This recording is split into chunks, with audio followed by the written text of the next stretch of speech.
everyone. Welcome to LearningFuze's Alumni Panel. I'm Cass, and TJ is over here as well. Okay, he's like one of the grids. I am the program coordinator at LearningFuze, so my main duties are admissions, which is why you see a lot of emails from me. I also help revamp the resumes. And I also help with the social media and marketing as well. So make sure to like, follow, subscribe to everything LearningFuze that is related to social media. And then you can get updated on events like this, right? So yeah, and then TJ, if you want to do your intro.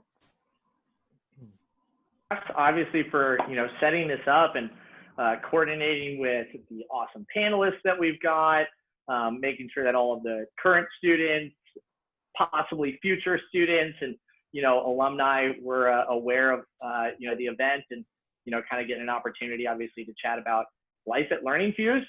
For anybody who doesn't know, obviously, as my name says, TJ Kenyon. The title is program manager, but as most of you are aware, the vast majority of my time is spent on the career services side and, navigating the waters of the Orange County tech community, and also trying to get creative with how we can continue to get students hired, because we all know that things have gotten a little bit tough, with COVID, and we're going to have to adjust. And there's really no normal. I don't think anybody, I don't know about y'all, but I'm kind of tired of hearing the new normal as something. It's life. Things are going to change. We're going to adjust to it. And as engineers, that is what we do best. So obviously, once again, really excited to be doing this alumni panel, which is probably the first public event that we've done where, most of our lunch and learns, most of our info sessions are public, but at the end of the day, we're just kind of going over the class. This is the first time that we're taking some time to talk to people who have been in the program, were in the position of people who were thinking about it and trying to decide if this was the right next step for them.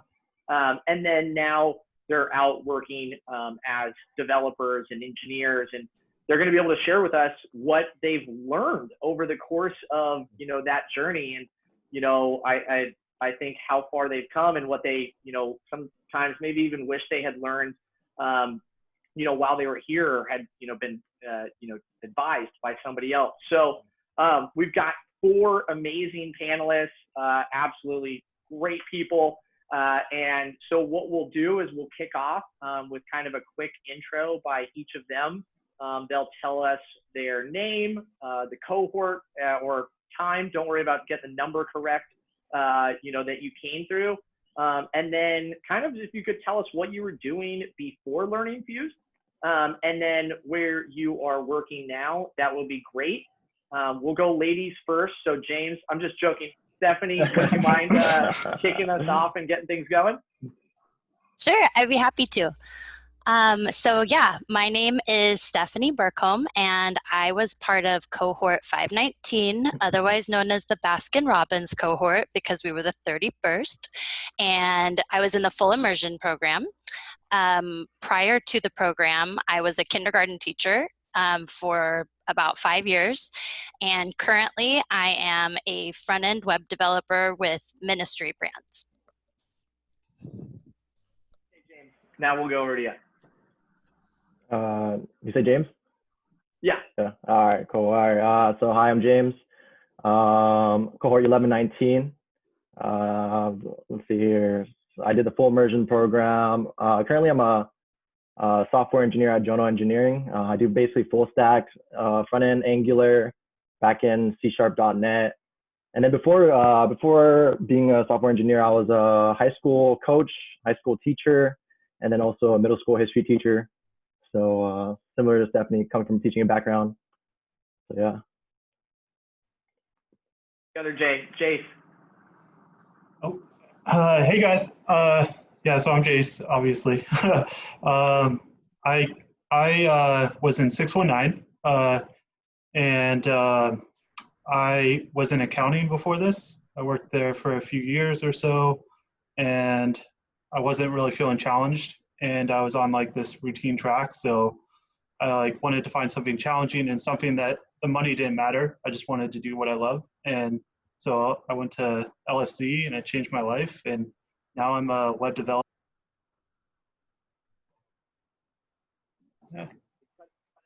Yeah, you're a web developer at Music Report. Sorry, I think it started muting or something weird like that. But Dane. Hey guys, thanks for having me.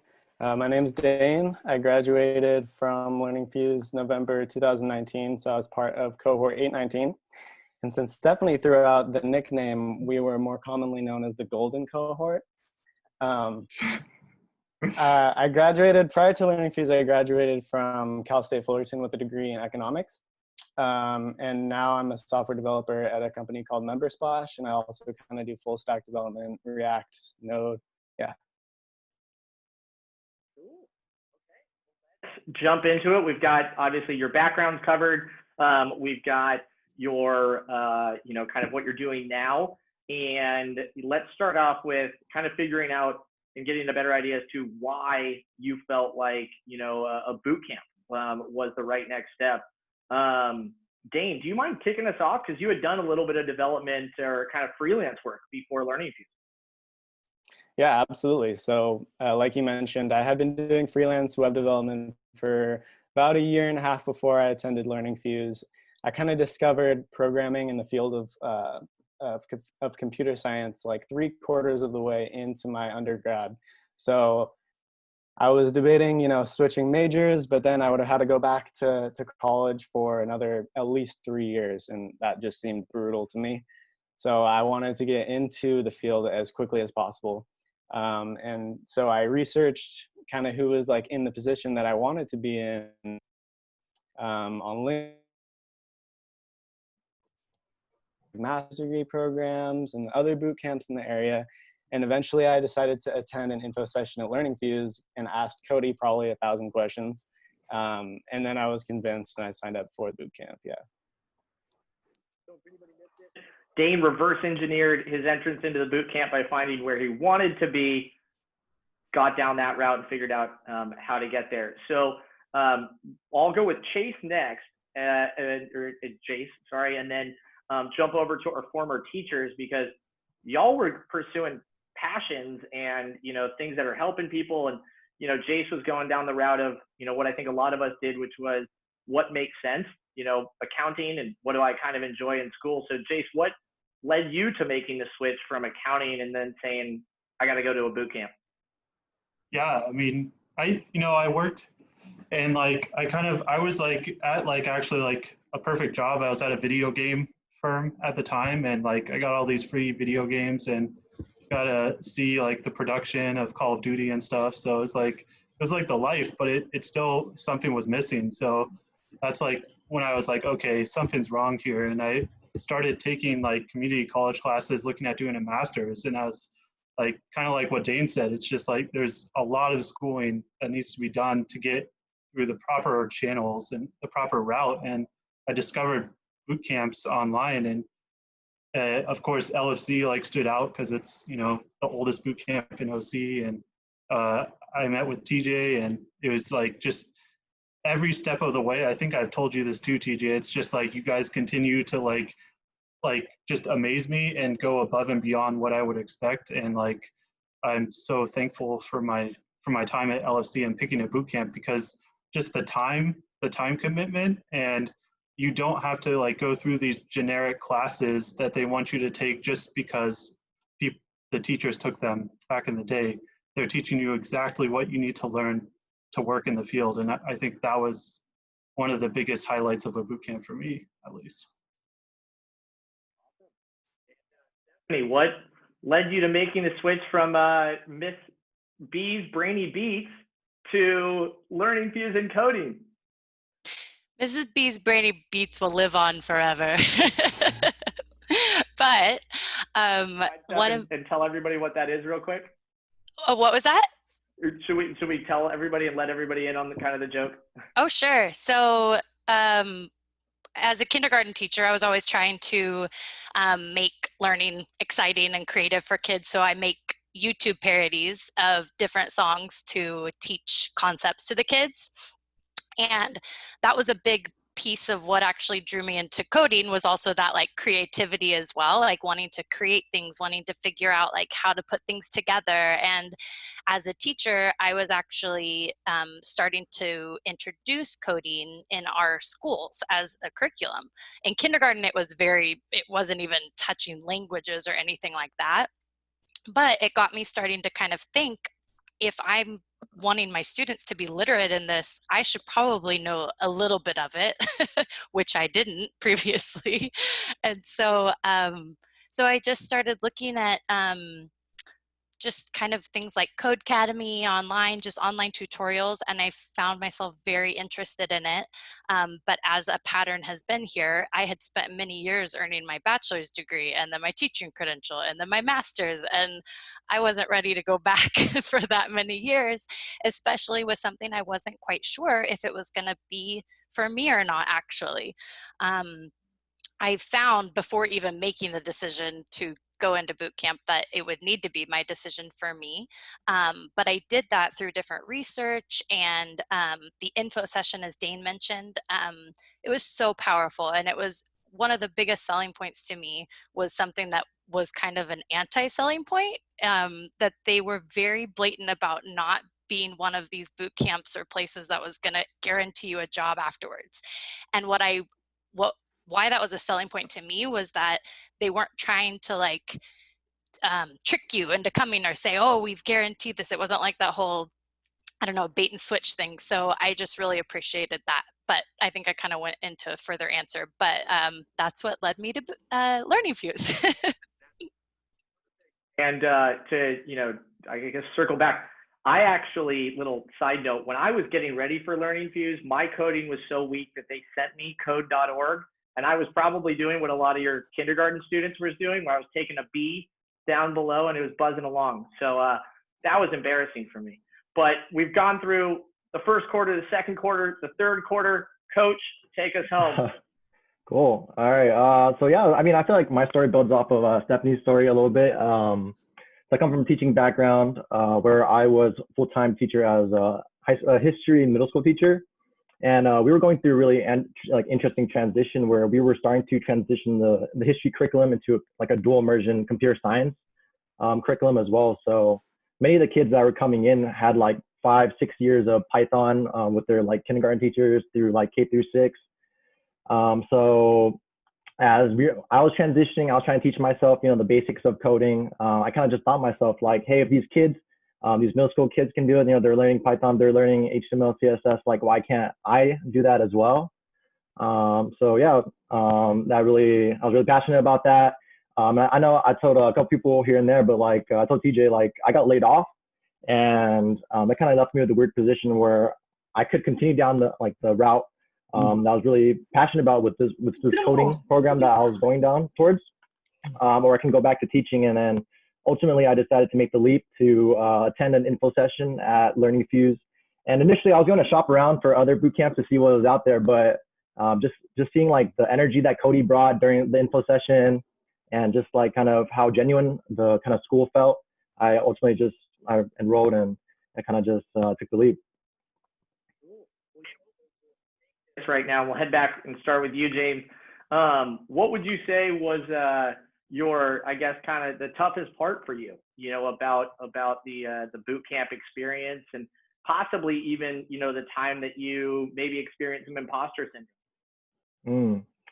Yeah, that's a good question. I definitely felt like the very foundation of learning to program for the first time, in the root classes, was a really big kind of leap from never coding before to full on, we got to learn JavaScript, especially when it was broken up into HTML, CSS on one, just the root one class, and then the root JS class was just a big transition. But I felt like it really prepared us for the full immersion bootcamp. So when we were actually in those 12 weeks, I felt like we had those foundations. I kind of got that imposter syndrome kind of out of my system, and I felt like those root classes really helped me succeed for the bootcamp.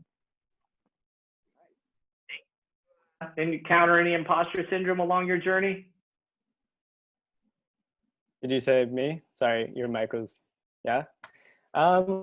Yeah, definitely. I think it's a normal part of, the transition to a field like software development. But I think the biggest part for me was just if you feel if you feel that imposter syndrome, just keep learning, and use that to fuel the fire to, keep pursuing new things. And I think also another thing too is that you got to realize that like software isn't perfect. And when you start to like work on actual stuff that's used in production, you'll see that there are people who are making mistakes. It's not a field like civil engineering, like best practices they're constantly changing, so I think it's a normal part of being a developer, especially with like an unorthodox background, I guess. But I think it's a really motivational thing, Yeah, no, that's so true. It's constantly changing. Got to continue learning. Stephanie, anything that, you kind of question, because you said you were a little nervous coming into it as to whether this was even going to be right for you. So maybe, we can start out with, what were one of the struggles that you encountered, and then when was kind of the tipping point that you said, actually, I am a developer. This is something I can do. Oh, sure. So in terms of what was like challenging, the whole thing was challenging for me, the whole boot camp. The speed with which we were learning things, the projects we were doing, the concepts we were doing, they were so challenging. But what was so exciting about that and what had drawn me to this in the first place was that when you accomplish those things, it feels amazing, as opposed to something that was so easy that you're encountering and then you get it, you finish it, and it's not. So the whole entire boot camp was very difficult for me. And something that was super helpful during that whole time was all of the instructors. They knew when to help, they knew when to push, they knew when to kind of step back. They really paid attention to our personalities, our strengths, our challenges, and they supported us in them. And so there's somebody like me who hasn't had any experience in development, and then there's somebody else who's been, even gone and gotten their degree previously. And that was challenging itself too, is kind of having comparisons almost, which they always tell you not to, but you do anyway. But I can't think of just one. I was trying to think of just one specific thing that was challenging, but just overall the speed was very challenging, but very rewarding in the end. And it's very similar to the workplace. I'm constantly learning new things. There's constantly new tasks, new things coming up. So it really prepared me to feel like, oh, this is normal. Hopefully they're not working you 12 hours a day though. That you're correct. No, they're not actually. There we go. Sweet. Jace, what about you? What was something memorable about the program for you? What were some challenges you encountered?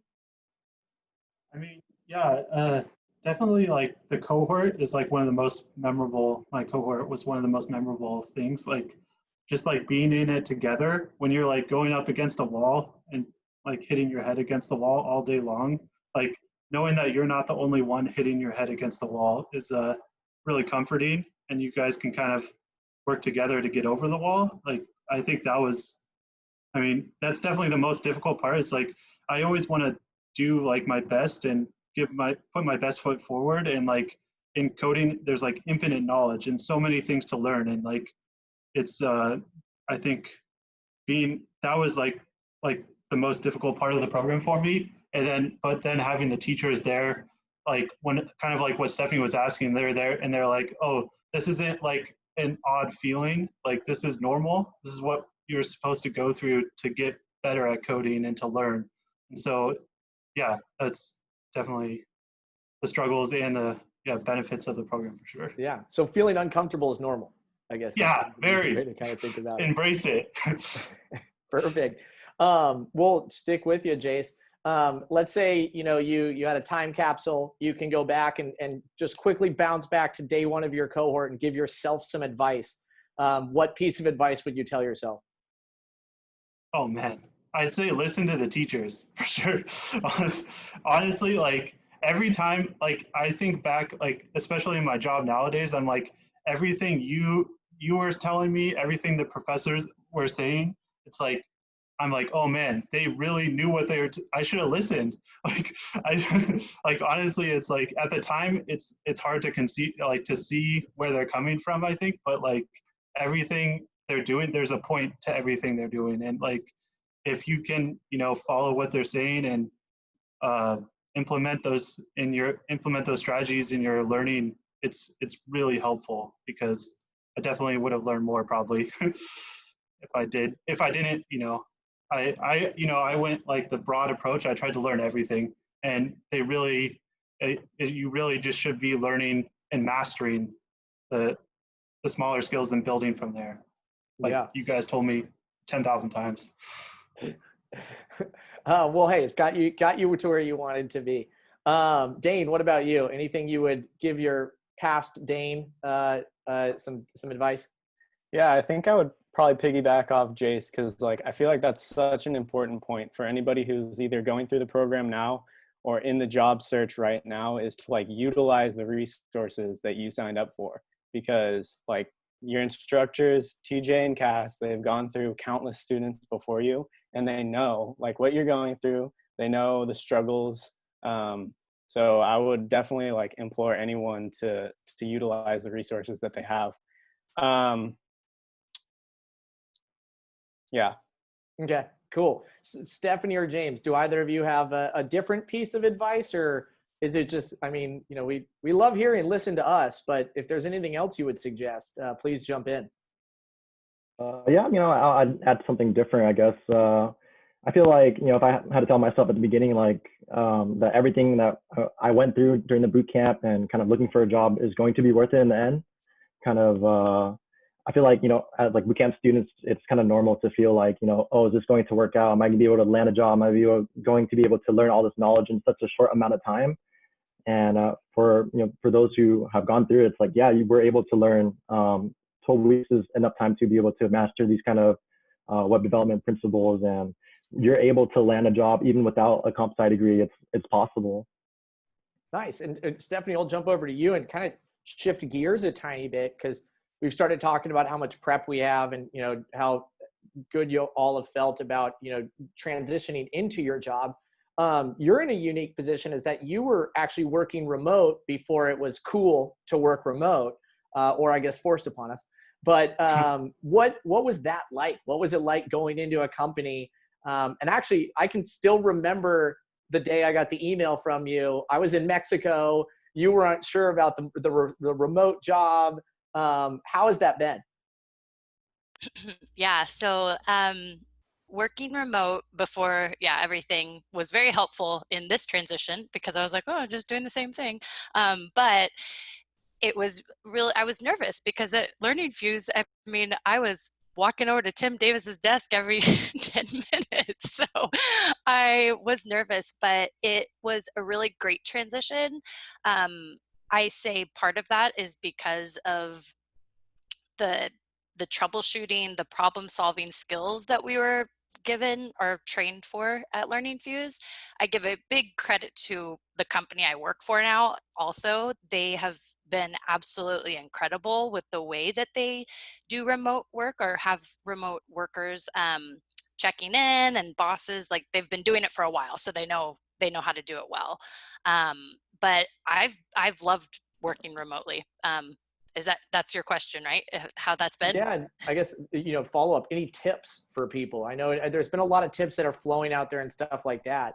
But anything that you've noticed and said, hey, this has really been a huge, I guess, help for me? I think something that somebody gave me advice on was to set a schedule for yourself and just pretend like it's business as normal. It can be really easy to kind of get into the mindset of, oh, this flexible work environment, I can sit where I want, I can do what I want, which is great. You can sit where is like best for your working environment and everything. But if you get a little too lax on that, I think you cannot get work done. And so I set a time. I say I'm going to work from 8 to 5, and I'm going to take breaks this time. I'm going to check in with somebody at these times. So I think really setting your own schedule, whatever that looks like for you and works well for you, is really important. And then it also helps you to cut off at the end of the day. Also, you're not sitting there going, well, maybe I should work more because I spent an hour laying down watching a YouTube video. So yeah, I think setting schedules. Okay, cool. So we've gotten a few questions that have come in. And so what I'll do is I'm going to kind of pull them all together because I think they're very related. So James, can you tell us, I guess, a little bit about your job search? How long did it take? What was kind of your transition to your first job search? And kind of what was your day-to-day, plan going through your job search? Yeah, that's a lot of questions. It's a lot of questions. In case you're wondering, it's in the chat, so you can also open. I got you. All right. So I finished the boot camp, I think, the first week of February of this year, and I started job searching right away, and I was hired, I think, halfway through April. It sounds like it was like kind of first people I messaged was Cass and TJ telling them I got a job. So that was really cool. So let's see, what was the job search like? The structure, I feel like, I'm the type of person who doesn't really like the structure of a schedule. And I feel like I'm able to kind of keep myself accountable. So I was able to kind of just wake up early in the morning.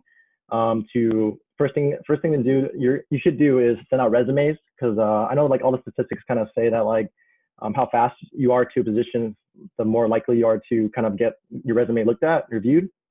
So that's what I did.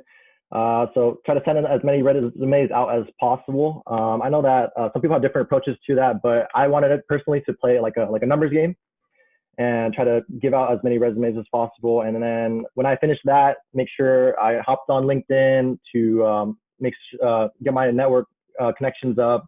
And then the rest of the day kind of spend on building projects or code challenges. What questions have I not answered? I think this is actually a great one, because I don't know if anybody caught this, but James is working with Angular on the front end and then .NET C# on the back end, which we don't teach. And that could be a perfect segue to, did you feel imposter syndrome when applying to that job? Did you feel any imposter syndrome going through the interview process? Heck, even starting on day one? Yeah. I feel like it's definitely normal to kind of always feel imposter syndrome. And it's kind of up to us to be able to kind of overcome that. So kind of to answer your question, yeah, I mean, I just, like I said, I try to send out as many resumes as possible, kind of shoot my shots. Like the position I applied for was actually a senior position. And ultimately they realized that, they can bring it down to a entry-level developer position. So they liked I guess, like what I brought to the culture of the company, and they can kind of just train me along the way, have me kind of learn C#, .NET, Angular on the fly. And I feel like the first week was really tough. I had like some really crazy hours in that first week, but now I kind of got my feet under me, and just spending my weekends trying to catch up and learn those technologies that we didn't touch upon in the boot camp. Yeah, cool. Jace, what about yourself? What was your game plan? What was your kind of job search like? And then what was your first week at? You guys are a music company. You guys are doing some cool stuff. Yeah, it's a really fun company. Like, definitely the culture is awesome. We actually have a tech building, and we have like a rock climbing wall just when you walk in there, and it's like totally laid back. Just come in and get your 8 hours done, kind of thing. So, I mean, my game plan when I came out of the program was like, okay, let me get my portfolio done, and I got that done. And once I got advanced approval, that's when I started my job search. And then from that point on, it was kind of like what James said. I was just applying in the mornings and getting the applications out and adding the people on LinkedIn that I applied like from that company, and trying to message them, see if I could talk to anyone there, and then doing either practice problems or projects. And as I started doing more interviews, that's when I started doing more practice problems, because then I kind of had a better idea of what to practice with, but it's always different. So I think definitely I would like a mix between practice problems and projects. And then my first week at the company, it was awesome. I mean, it's it was like a dream come true, and it also was super scary. I would say like it's every week has been better since then, and it just gets easier and easier. And definitely just keep your head up and keep going forward.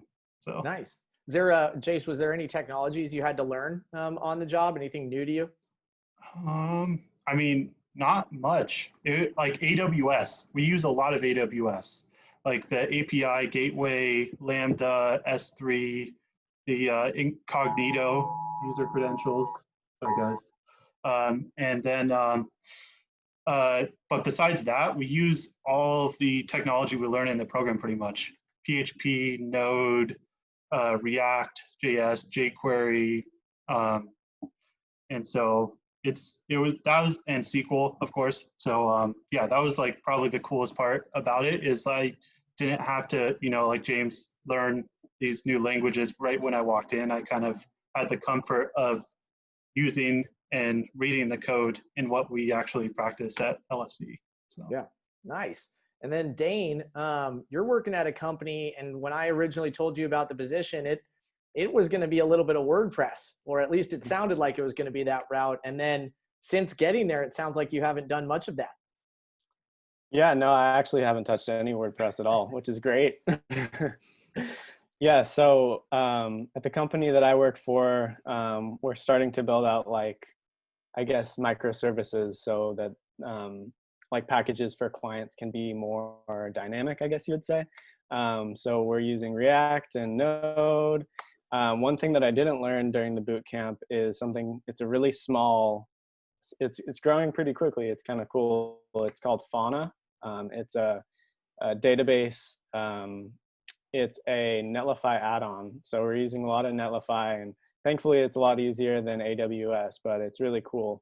And the program definitely did a great job at preparing me to learn new things and read through documentation and stuff like that. And as far as my job search, I was really lucky to get a part-time job pretty quickly out of the program. So I was getting some income, and I was also learning as I was applying to full-time roles. And I think something that helped me too, and TJ, you talked about this in some of the lectures during my time at LearningFuze, is that it's hard to gauge progress in your job search. You either have a job or you don't. There's yeah, you can be interviewing, but it doesn't really mean anything. And if anything, it's even more stressful to be interviewing. It's like a step backward in a way. So I tried to measure my progress by how much I had learned about interviewing. Instead of thinking about oh, this is the interview, this is the position, I'm going to get it. I try to approach every interview like it was practice for the real one. And I didn't know when the real one would be, but they're all practice until I get one. You know what I mean? So I tried to take away something from every single interview that I did. And I think that really, really helped me going into the next interview, be more prepared. And I know the job search can be super tough, but it's all about perseverance and dedication. And I think just like programming in general, it's all about perseverance and dedication. So if you can handle coding and getting through a super frustrating, difficult problem, you can handle the job search. It's just you got to approach it with the right mindset. Awesome. So I mean, we're kind of getting to that point too, where we'd love obviously to open it up to more questions, and I'll continue to kind of knock those out here. If you do want to ask the question yourself, feel free to use the little panel on the right, raise your hand. But I figured, a good kind of transition or kind of continuance of the job search related stuff would be, James, your job search started as COVID was getting ready to hit. So you were literally in the period where everybody's like, oh my gosh, things are falling apart, life is ending. And you're there keeping your head on straight, going through a job search and having success in it. Yeah, it was a crazy time. Like you said, like I started my job search like when things were still kind of normal. And then in that first month, I told the two of you guys that I got really close to that one job offer at a like a furniture Living company. Spaces, Yeah, Living Spaces. Yeah, and You then had I went. he had the, by the way, everybody, James had the VP going to bat for him when the company was on hiring freeze, trying to get him into the company. Yeah, it was a crazy time. Like, yeah, I had like a 5-stage interview with like a bunch of different panels, and I called my manager or the Living Spaces manager after I accepted my current position, and he was just telling me that they were like 2 hours away from offering me a letter, and like that was right before the governor kind of said, "Hey, we're shutting down." So they put a hiring freeze like hours before I was gonna get that offer. So yeah, that's something that I encountered, and that was kind of just in limbo. And I just wanted to continue to kind of power through and try to do whatever it takes. I know that I talked about this a lot, but I feel like LinkedIn is very powerful, especially during this time. Like it's kind of all we have in terms of networking. And I feel like writing articles is very valuable. A lot of the managers who actually looked at my resume, they said, you know, many said they gave me an opportunity because they liked my article or it like related to them. But yeah, I mean, just try to send out, you know, take your chances, make connections, look through all the leads, especially during this time. Nice. And Jeffrey had a good question, and we'll toss it to Stephanie first, and then Jace and Dane. But, you know, Stephanie, did your manager tell you afterwards, hey, Stephanie, this is why we brought you on. You know, this is what we liked, and, you know, this is what we, you know, saw in you. Not specifically, like not with all those exact official, not that official conversation, but it was they didn't interesting. hand you the pros and cons list. I wish. Not specifically, but there was a conversation we had pretty early on, and it kind of keeps coming up actually, because a big part of my role is debugging things. And that was actually that's my favorite part of coding. I like creating, but debugging is like my favorite. I just love that almost like investigative piece of it. And I talked about that in my interview, and he said that to me. He said, when you said that, it just stuck with me that we want you on our team because you have that desire to figure things out. It's not just about, look what I made, but you want to figure it out. So kind of, I guess, like that was one thing, and that stuck with me. I was like, oh, okay, cool. I'm glad my passion stuck out to you. So talk about what you're passionate about with it, I guess, is my piece of advice for that. Yeah, awesome. What about you, Jace? Yeah, kind of going off of that. My boss, he loves sailing, and I love boats. Even on my portfolio, it's just an upside down wake of a boat. So like, I think that played a big hand in getting the job. They also said, like, after a couple weeks, they said, like, unofficially, kind of like what you said, Stephanie, is like, yeah, we just like that you gave us no nonsense answers in your coding challenges. I had like, I think 3 or 4 coding challenges with them. And it was just like, you did exactly the way we would have wanted you to do it. And it was just, you weren't trying to show off or be fancy. You did it right. So yeah, that, and just make sure, like you said, talk about your passions, because a lot of the time they want to work with people that they have something in common with, and that worked out for me. So yeah, no, definitely. Everybody, you know, take advantage of those little hobbies and stuff like that. You know, sailing. You never know that that's the kicker that gets you in. Dane, what about you? Was there any kind of follow up from Jamie about, you know, hey man, really loved this during the interview? I didn't really get anything specific, nothing really concrete about like why our interview went well. Luckily, he's a super nice guy, and we kind of like got along like when we were talking. So it was laid back. But I think as far as the second half of the question, like if I got any feedback from employers that didn't hire me, yeah.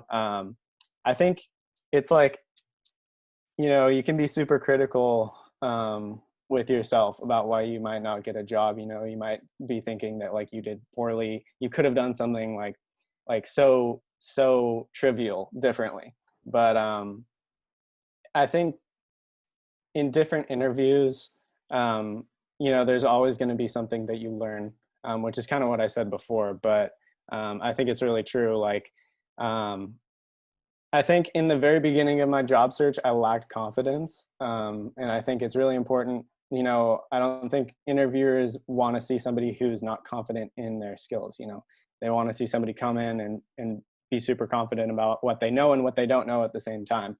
And I think that would be one of the biggest tips that I would have for people going into interviews is be confident in what you know and admit what you don't. Awesome. Yeah. Second half of that question from Jeffrey was, did, you know, anybody get feedback from the manager or somebody they spoke with and said, hey, you know, this is why we didn't move forward with you? I know it's tough because it's rare. Did any of you from the companies you didn't end up, you know, moving forward with, did they reach out to you at all? Okay. That's pretty typical. Did you have, Jace?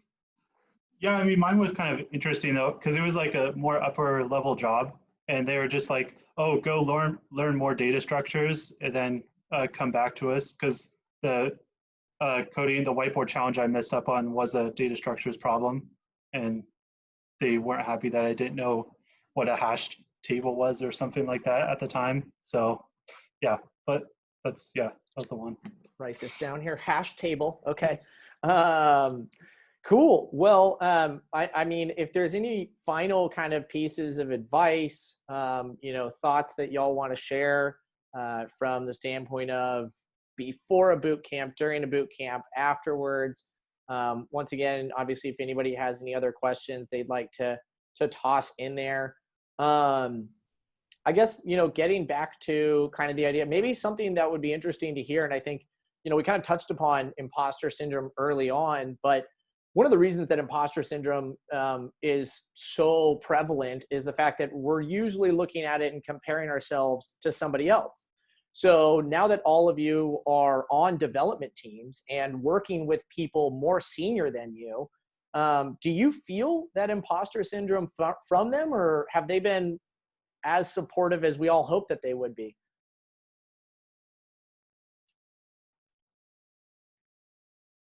I can go. Sorry. So no, it's okay. I should have said somebody's name. My team is incredible and they're very supportive, and I feel the same as I do in the program where I can ask them anything, and I feel very fortunate that I'm able to ask them those things. I continue to have that sometimes, but I just have to again focus on how much I've grown, and as Dane mentioned, I think also just like focusing on your growth. It's a continuous process, and coding is never just like a final product. Like even when you've created a site, you're continuing to upkeep it, you're continuing to make it better. So if you're focusing more on how much you've grown and how much more you can grow, I think that you're having a more productive challenge with yourself, as opposed to that like consistent battle of I'm not good enough or am I meant to be here. Make yourself worth being there. Keep growing, keep challenging yourself, I think is my advice for that. Cool. Well, we can go over to the person who's the senior engineer in the room. James, what's it been like stepping into a role that title-wise was a senior engineer with languages you hadn't even touched before? Man, I wouldn't say it's a senior position, but they were looking for senior dev. Yeah, I work with a really small team. It's just me and my lead developer, and he lives in Texas. So all of our communication is going to be via remote.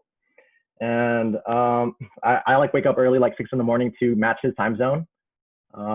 But kind of like he's been just really mentoring as much as he can over remote, over Slack, phone calls. He goes over code reviews with me, kind of like how we did during the program. We'll look over kind of line by line, like what's happening, what was your thought process here, and kind of just like moments like that really continue to help me to grow. And like, hey, this is the way we should be doing it here. Like it's company best practices. And yeah, I mean, you're always going to have kind of that feeling like, hey, am I doing enough? Am I growing enough? It's hard to gauge, especially when you're not in that bootcamp structure anymore of kind of, you know, working side by side with your kind of your peers who are kind of around the same level as you. Kind of just take it one day at a time. Just know that you've come so far since the beginning, and kind of, yeah, that's the advice I have. Nice. Oh, there's an interesting man. Tim Davis has asked a question. Has anybody run into any pleasant surprises regarding your skills or desirability as a candidate. So phrase that was LearningFuze and into the interview process or into your job, was there anything that companies just gave you a huge kudos for, you know, and said, wow, we love that you're bringing that to the team so early on? Jace, let's start with you. Sorry, I think if you aren't sure, let me know. But yeah, if you've got one, definitely love to share it. I think it's just like a generic one. It's like they just loved that I knew all the technologies that they were working with, and they're really that like they could see the applications on my portfolio that I completed in the technologies they're using, and so I think that was the one kudos. Okay. Any other pleasant surprises? I mean, I think, go ahead, Stephanie. No, go ahead, Dane. I just talked. I think that I think LearningFuze does a really, really good job at preparing you for like actual real world skills. You know, like I took some CS classes in college and I explored the curriculum a little bit. And I'd say if you're feeling imposter syndrome because you don't have a formal computer science degree, you should like really try to get over that, because if you go to LearningFuze, they teach you. And if you do a computer science degree, you are programming skills, but you know, it's more theoretical. And I'd say a lot of the times, if you come from LearningFuze, you'll like have more practical skills right out of the gate. And it only gets easier too. You know, once you have the foundation, learning things in the future is so much easier. You know, I'm never frustrated like I was like before I went to LearningFuze and I was like really trying to get the basics down. It's a lot easier now to learn. Nice. Stephanie, anything from your side? Well, part of it was, and you guys had mentioned this as well, because we learned so much technically at LearningFuze, but one of the things that my team seems to appreciate is my communication and my note-taking on things. So if I have changed something in a code, or if I've made an adjustment, like, and I document it really well, they really appreciate that. So, so I guess those kind of go hand in hand, but really communication skills are really key and really valued. Awesome. What about you, James? Any skills that they gave you kudos on, soft or hard skills?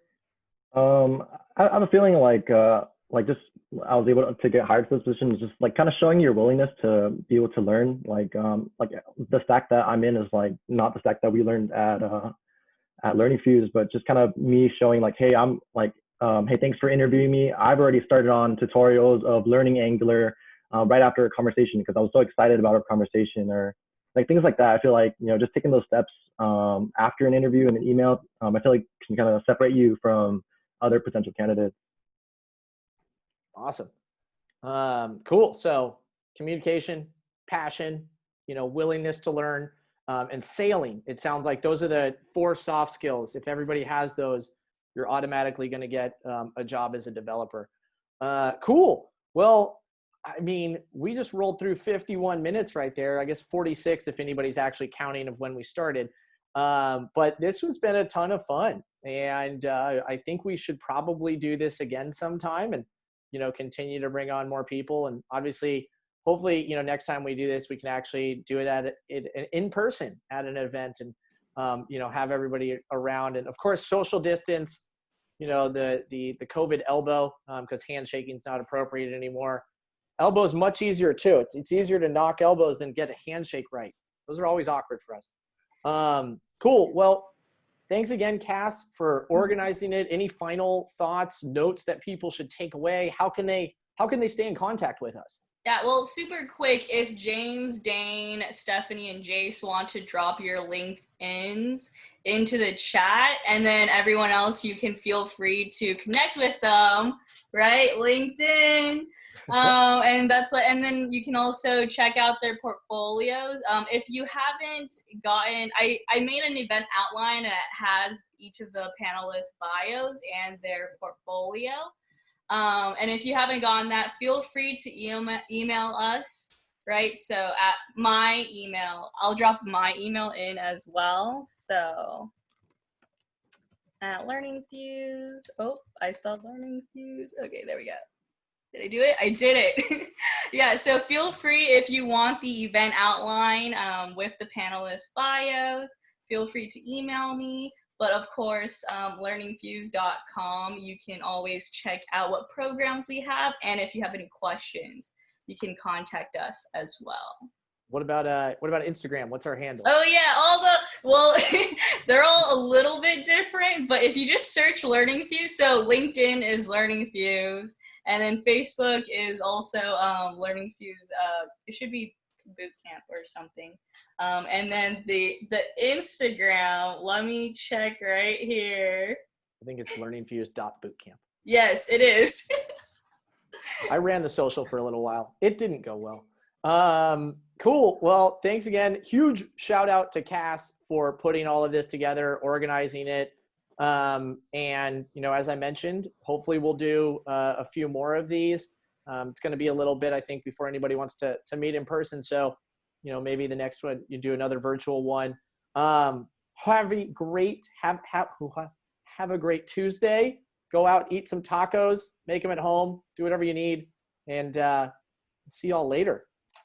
Thank you. Bye. Thank you. You guys are awesome. Applause, or round of applause. Oh man, thank you everyone for attending. Also, I'm gonna be posting this on the YouTube, so make sure you like, subscribe. Oh, yes, thank you. I'm gonna end the meeting now.